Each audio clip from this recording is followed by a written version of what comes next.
लो जी, हमने भी कर दिया अपना एक नया बिज़नेस स्टार्ट और इस बिज़नेस के लेके बहुत ही दिलचस्प बातें हम आपको बताएंगे। वीडियो के लास्ट तक आप सब बने रहना। तो जय श्री श्याम दोस्तों, कैसे हैं आप सभी? उम्मीद करती हूँ आप सब अच्छे होंगे। सुबह उठी, सबसे पहले खाना बनाया, उसके बाद इसके पापा को उठाया और उनके लिए चाय दी और बच्चों को उठाया। अरे उससे पहले चाय देते उससे पहले ये क्या देखा, सारे घर में काले वाले जो भूंड होते हैं वो मर चुके हैं अपने आप ही, पता नहीं क्या हो गया। हो सकता है मैंने रात को लक्ष्मण रेखा लगाई थी, इसी वजह से सारे, उसकी वजह से सारों के सारों का मर गए होंगे, या फिर कुछ और बात हो गई होगी शायद से, या फिर और कुछ वजह पता नहीं, लेकिन सारे के सारे ऑटोमेटिकली मर चुके थे। पता नहीं क्या बात हो गई थी। तो कनक स्कूल के लिए रेडी हो चुकी थी। उसके बाद दीयम अपना गेम खेल रहा था। मैं लग गई सबसे पहले झाड़ू पोछा करने के लिए और ऊपर वॉशिंग मशीन में कपड़े डाल के आ चुकी थी ताकि वो भी धुलते रहें और साथ साथ मैं झाड़ू भी लगा सकूँ। उसके बाद मैं सीधा पहुँच गई। झाड़ू लगाने के बाद ऊपर ऊपर देखा कपड़े ड्रायर हो चुके हैं और दूसरे वाले हिस्से के मैंने कपड़े डाल दिए। फिर बारी बारी करके सारी छत पहले उसी, उसके बाद कपड़े सुखाए। कपड़े सुखाने के बाद सारी छत पे पोछा लगा के अच्छे से, उसके बाद झाड़ू पोंछ के डस्टिंग वगैरह करके फिर मैं नीचे आई। देखो कपड़े, क्योंकि कल एकादशी थी, धुले नहीं, तो आज धुलने थे, तो आज इतने सारे कपड़े हो गए थे, आप खुद देख सकते हैं। और सारा साफ़ करके छत का अच्छे से कर आके फिर मैं नीचे आती हूँ। नीचे आके मैं देखती हूँ कि दिव्यम भी कनक के साथ स्कूल जाने की ज़िद कर रहा है और वो भी चला गया है।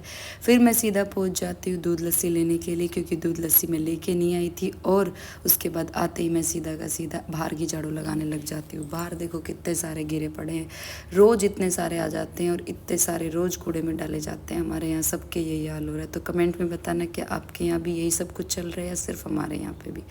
और ये बिज़नेस देखो इनका बहुत अच्छा चल रहा है।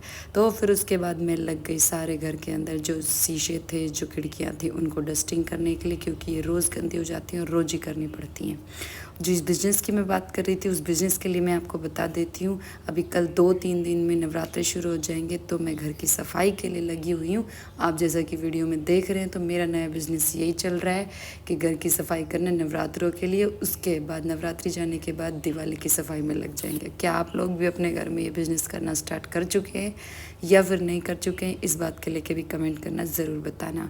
उसके बाद मैं सारे कपड़े उतार लाई थी और ख़ुद भी नहा धो के रेडी हो गई थी। फिर बारी आती है खाना खाने की, क्योंकि बहुत देर हो गई थी, करीब 10:30 हो गए थे। तो हमने कहा कि मम्मा भूख लगी है। मैंने कहा चलो बेटा हम खाना खाते हैं। फिर उसके बाद खाना खाते खाते हमने टीवी देखा थोड़ी देर के लिए और कुछ टाइम के लिए रेस्ट किया। उसके बाद फिर मैंने सोचा लाइट जाए उससे पहले मैं अपने कपड़ों की तह प्रेस कर लेती हूँ, तब तक दिव्यम खेल भी रहा है। उसके बाद मैं तह प्रेस करने लग गई थी। करते करते फिर ध्यान आता है कि कपड़ों के साथ साथ एक ज़रूरी काम और करना है। ये मुझे करने नहीं देगा वरना प्रेस। इसको मैंने टॉयस दे दिया, क्या आप अपनी गाड़ी चलाओ, तब तक मैं अपने कपड़ों की तह प्रेस करती हूँ। उसके बाद दिन में इसको थोड़ी देर सुलाया। उसके बाद उठ के देखा तो बाहर का मौसम कुछ इस तरह का था, ऐसा लग रहा था जैसे बारिश आएगी। पता नहीं आएगी कि नहीं आएगी, जब तक मैं व्लॉग बना चुकी थी। तो ये थी आज की हमारी दिनचर्या। कैसी लगी आप लोगों को कमेंट करके आप लोग ज़रूर बताना और प्यारे प्यारे कमेंट करके ज़रूर